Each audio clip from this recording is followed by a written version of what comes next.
Hi, I'm Victoria, and this is Just a Conversation.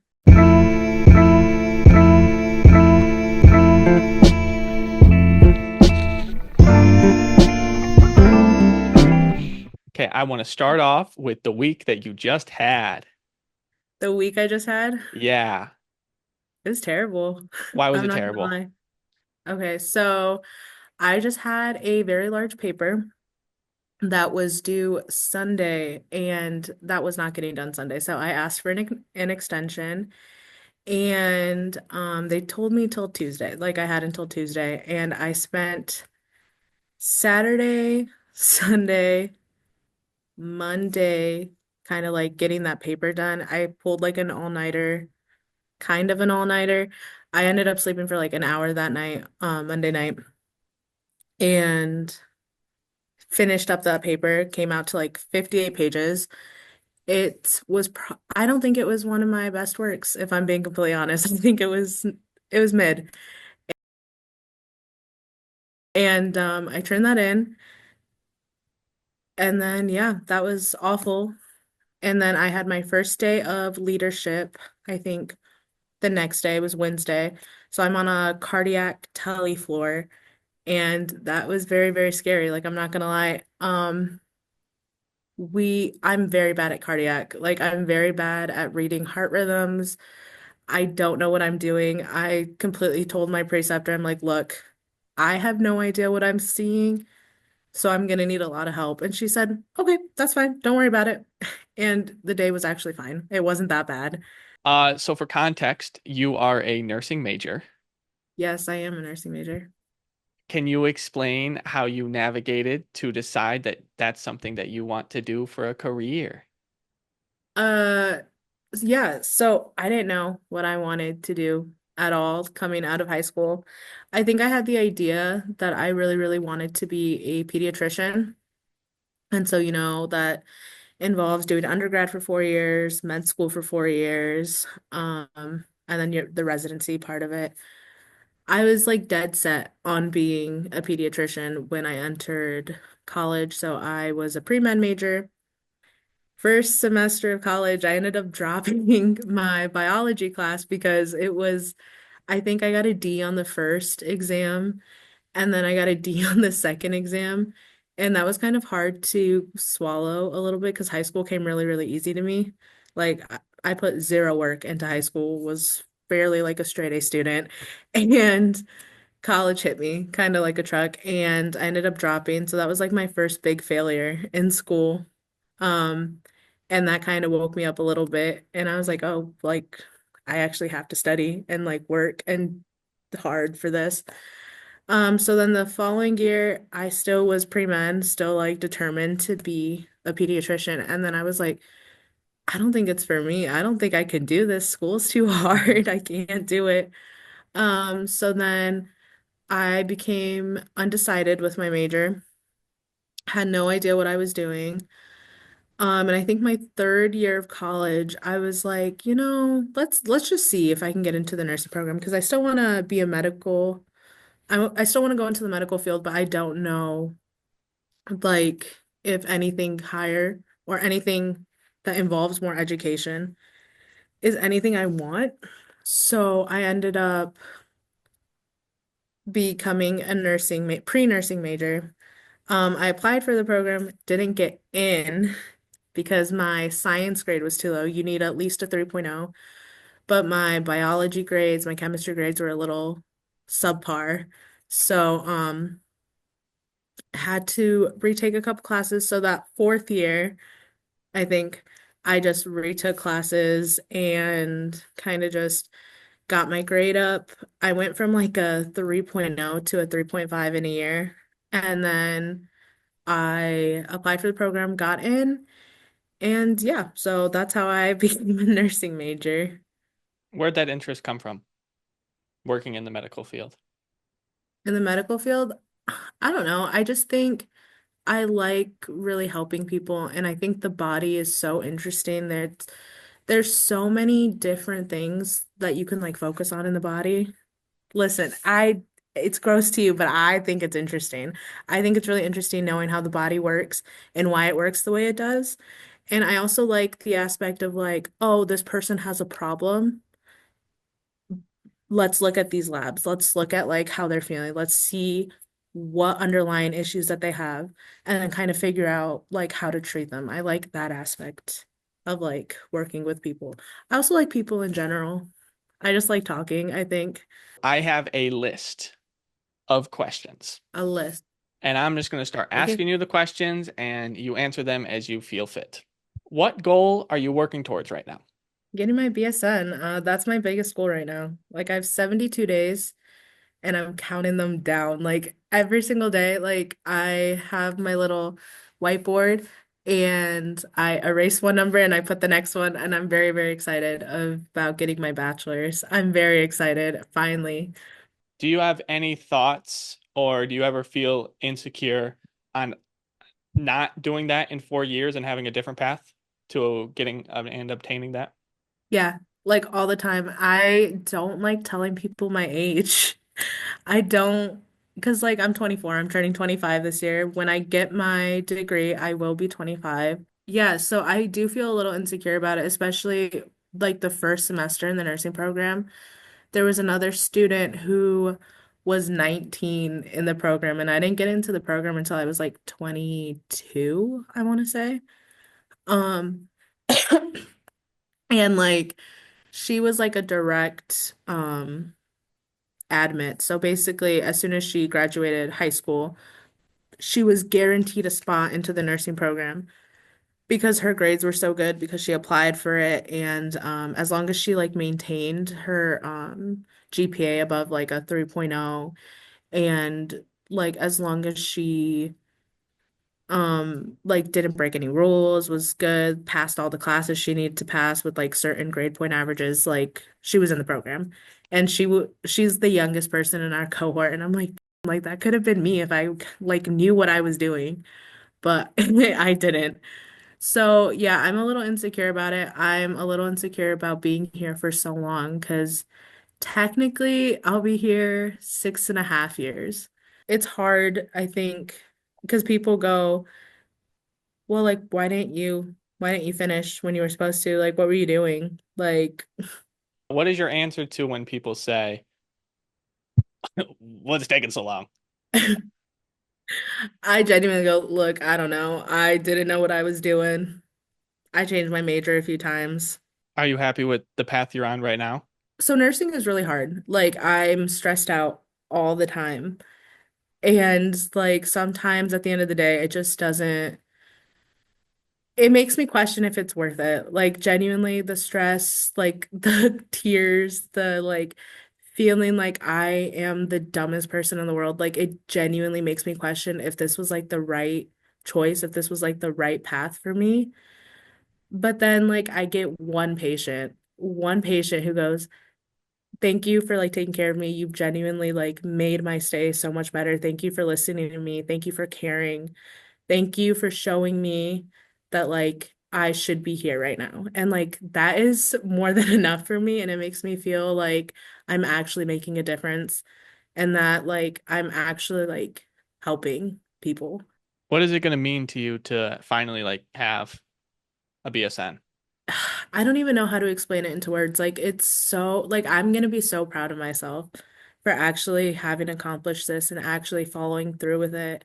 And like none of my family has any college education. Like nobody has graduated college. So I'm the first in my family to have like any higher education. So like it's very exciting. My family's really proud of me. And yeah, I just don't want to let anyone down, including myself. Who's So been your biggest supporter to get through this? oh my gosh. I think my parents genuinely. Um, my mom came up the other day. Like when she came up, she made sure that I had everything. So like she took me grocery shopping even though I told her not to. And she was like, "No, we're 100% going. Come on, let's go." And like she calls and like makes sure that I'm like doing all right. My first semester in the program was terrible. Like that was probably the worst mental health I've had in a long, long time. And she made sure that like she was calling, talking to me every day. She came up a couple times because I was just genuinely sad all the time. So my mom's been a really big supporter of it. And then my dad, he is always telling me that like if something doesn't feel right, it's okay not to finish. It's okay if I don't pass, like it is okay. Like it's not that serious, basically. Um, so I think he's been a really big supporter of all of this. Genuinely, you have too, but like in more of a dropout type of way all the time. Um, Me? what do you mean? You say dropout all the time. Yeah, just like how you said your dad says it. Yeah, but my dad's like nicer about it. You feel like you're like, yeah, drop out. Like I'm telling you to drop out. You don't need bachelor's at all. Yes. Would that or would that not solve your stress? It okay, hear me out. It would solve my stress, Thank you. End of but point. Logan's also a really big supporter. Like I'm genuinely glad that I have her. Um I don't think I would be like the person I was without her here, honestly, because like she has helped me so much. I'm so glad that she's been my roommate for the past like 3 years. Like I'm glad that I've had her all throughout the nursing program because I don't think we could have made it this far. And also like my friend Mackenzie, she is another reason why I've made it this far in the nursing program. I don't think I would have passed my exams nearly as much as I have without her. What's the most fun part where you're like, yeah, give me more of that? See, I'm a people person. I just like talking to people and learning about them. And I know that's not really something that's super important in nursing, but I do like knowing my patients and knowing what's important to them and like putting that into their care and like making sure that they're actually feeling like they're listened to and valued and that their concerns are not going unheard and that I'm actually like trying to fix that problem as well, not only with like medication stuff, education stuff, but like a whole. Okay, next question. All right. How do you navigate through difficult situations?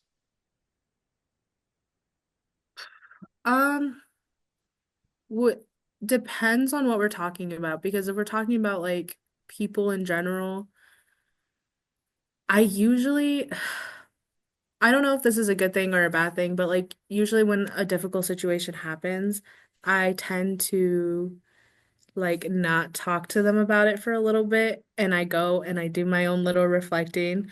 I might talk to someone else about it, get their viewpoint on it. And then if it's something that I kind of blew out of proportion or I'm mad about for no reason, I kind of just let it go and I don't address it. But if it's like something that needs to be addressed and needs to be talked about, I will talk to them about it, but it usually takes me a long, long time to actually address it. If we're talking in the nursing field and like how I kind of deal with stress and deal with like conflict, then it's a little different because with that, you kind of just have to use therapeutic communication, especially if it's like with a patient. You just kind of have to be super overly nice and be like, hey, this is what we're doing. This is why we're doing it. Um, and just kind of like re-educate on why we're doing certain things for them and why we're giving them certain care. And hopefully they'll listen. That's not always what happens. Sometimes patients just refuse to do stuff because they don't want to, and they're not there to try to get better. They're just there because they have to be. And you also have to respect their wishes, but the most you can do is like educate, kind of advocate for yourself and be like, hey, the way you're talking to me is not appropriate, but like I'm still gonna obviously be here to take care of you if you need it, but like don't talk to me that way. And then you can go and like talk to like your preceptor if you're still a student nurse or like the floor manager who's usually a good resource, but like just like going to find someone and being like, hey, this is the situation, this is what's going on, and then kind of go from there. How do you tell a patient as a nurse bad news? I haven't had to do that yet. I haven't had to tell them bad news. Um, it's really difficult. I've seen a couple other nurses do it, and It's kind of heartbreaking, I'm not gonna lie. Like seeing someone get a diagnosis that like they didn't want to hear. I had a patient who had um like a type of brain cancer. And so he was my patient for the day. I was going through his charts and I'm reading it. And for whatever reason, I went back into his room to talk to him about something and to do like a an assessment on him. Just listen to his heart, his lungs, like bowel sounds, like just a bunch of stuff, right? Go in there, I have a conversation with him, and he makes a comment about how he had just gotten um like a procedure done to like see the inside, like get like a they were just testing brain tissue basically. And that he hadn't gotten the results back at all. And he didn't know.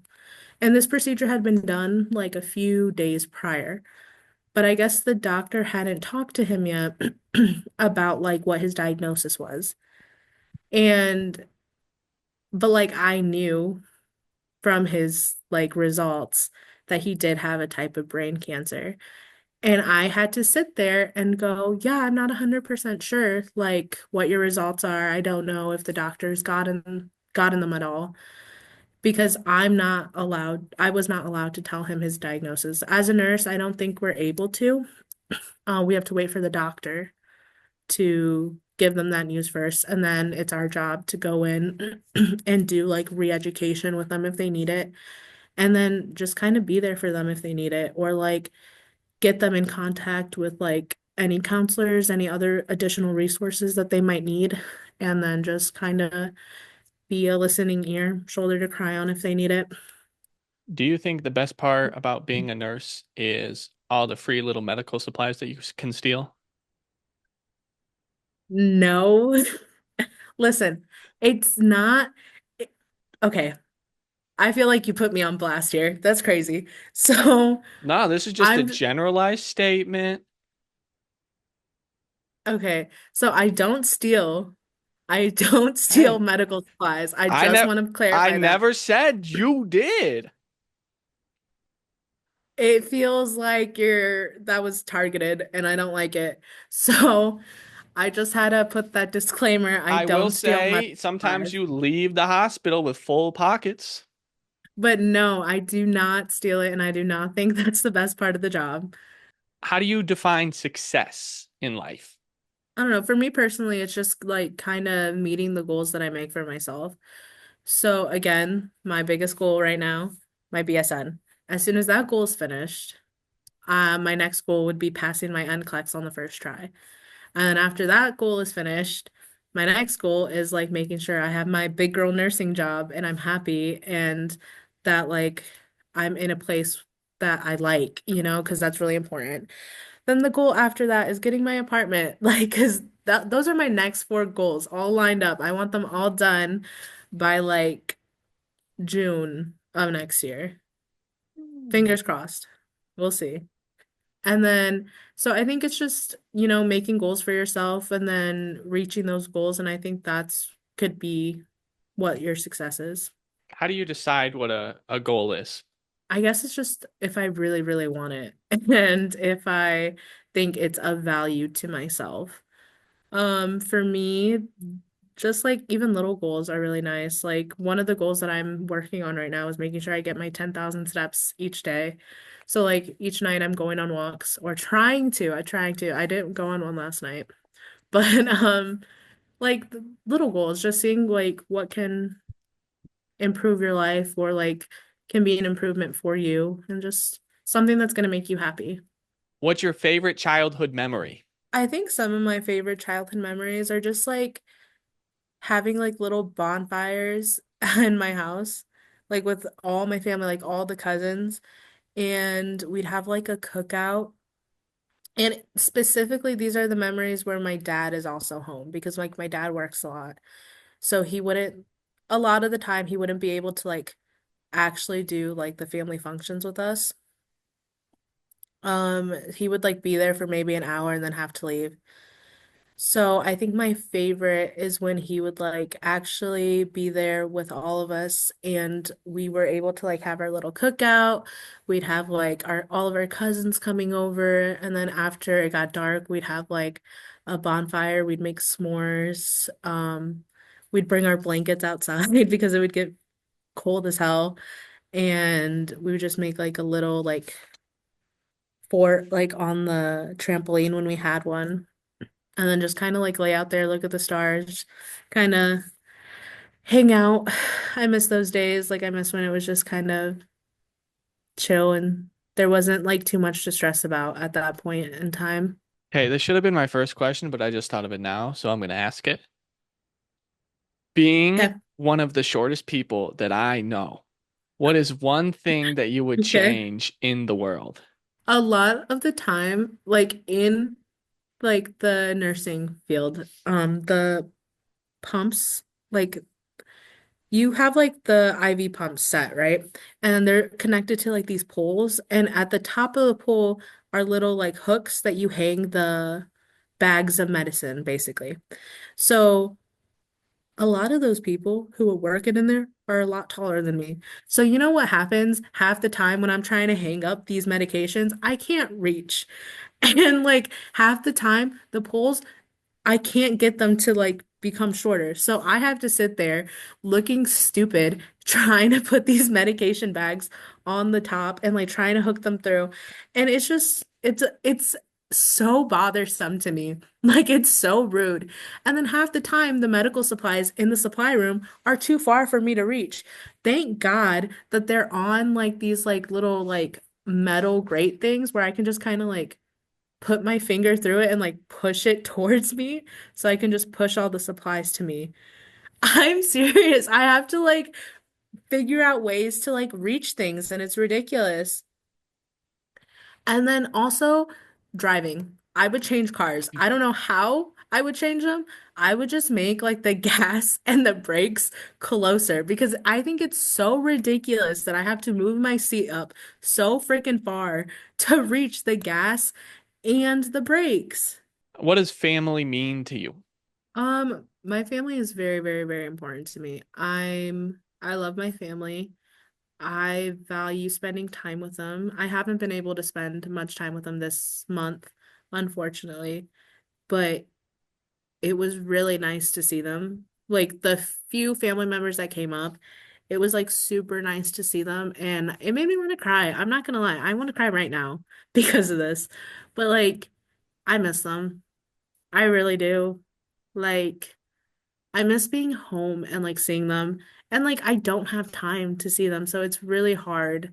I think right now, especially with all the stress that I'm under, like not being able to just go home whenever I want and get to hang out with them.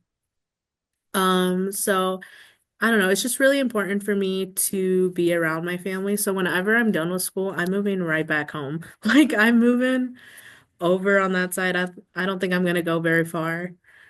Um I don't know. I love and I miss my family. So Which family member makes the best food? I feel like that's a loaded question because my mom can make some bomb food. Like she makes really, really good food. But like I love when my dad cooks too. So I think my mom's best dishes are like any soup, any type of soup she makes. Like it's so good. I don't know what she does, where like every single one never misses. It never misses. It's always so good. And then my favorite food my dad makes is lasagna. I love when my dad makes lasagna. It's so good. I've been I want him to make it, but I'm not home. And so I'm like, you can wait. Don't even try to make that until I'm back. Um, and then I think the worst thing my parents made, my mom made this like she was like on a health kick and it like the kale juice. She used to like do like juicing with like kale, apples, and something. That was like straight torture. I hated that so much. And I remember she made like this one sandwich thing like one time when I was a kid. And I remember, so my mom had a rule that we had to sit at the table until we finished our food. And I remember this one time I was like, yo, I can't eat this. I can't. I was like maybe 12 and I was like, I can't eat this. And she's like, you're gonna sit there until you finish it. And I said, and I was just like so emotional because I did not want to eat. I don't know what it was. It was like this weird sandwich thing, I think. It was terrible. I also don't like spaghetti very much because we had it too much as a kid. It was just a really quick and easy dinner my parents made for us, and since they were both working a lot, did not like it. You hate tomatoes and do not like when a Yes. tomato is added onto things. Yes. Why do you always forget to ask for food without tomato? Okay. So here's the thing. One, I forget like 90% of the time that there's tomatoes on there, right? So I order my food, I'm all happy to get it, and then I'm like, oh crap, I forgot that there's tomatoes. So then I have to take them out, which is fine. I'm not mad at it, but it just kind of ruins my day like this much, like knowing that there's tomatoes on it. But then also, I like the taste a little bit. I like the taste of it. I hate the texture of tomatoes. I like when there's a little bit of tomato flavor, but I don't like tomatoes. I don't know how to explain it any better, but like it's just the way it is. I don't know.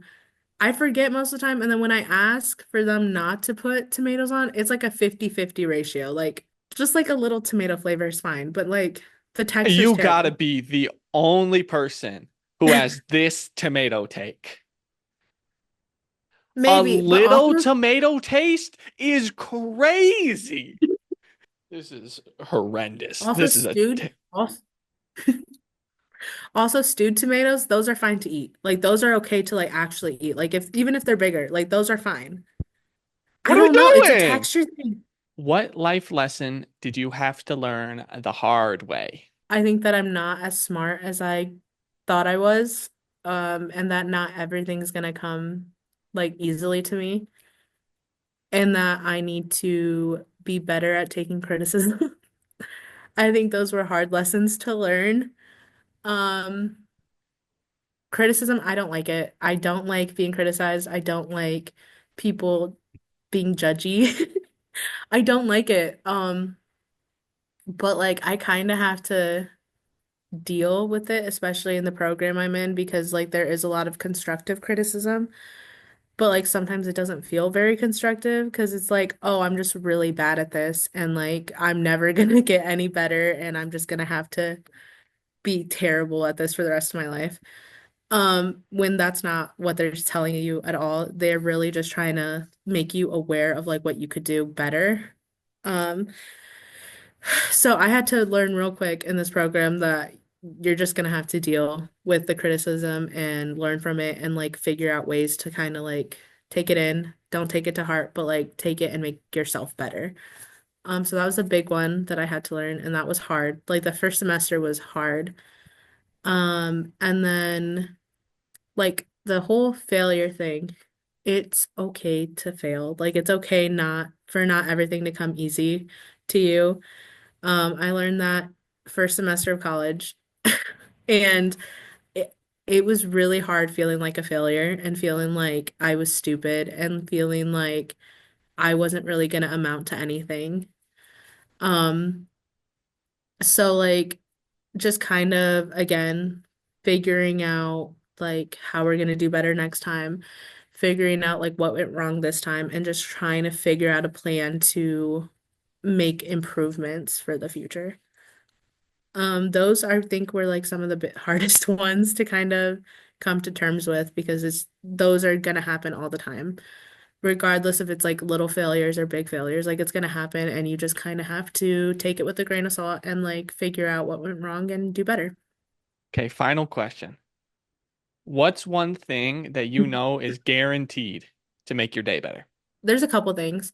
One is when someone calls me and tells me they've been thinking about me and they just want to like catch up. I love that. I love when I get random phone calls from people who just want to talk. I'm like, oh, it makes me feel so special. And then I like when we get like a little sweet treat.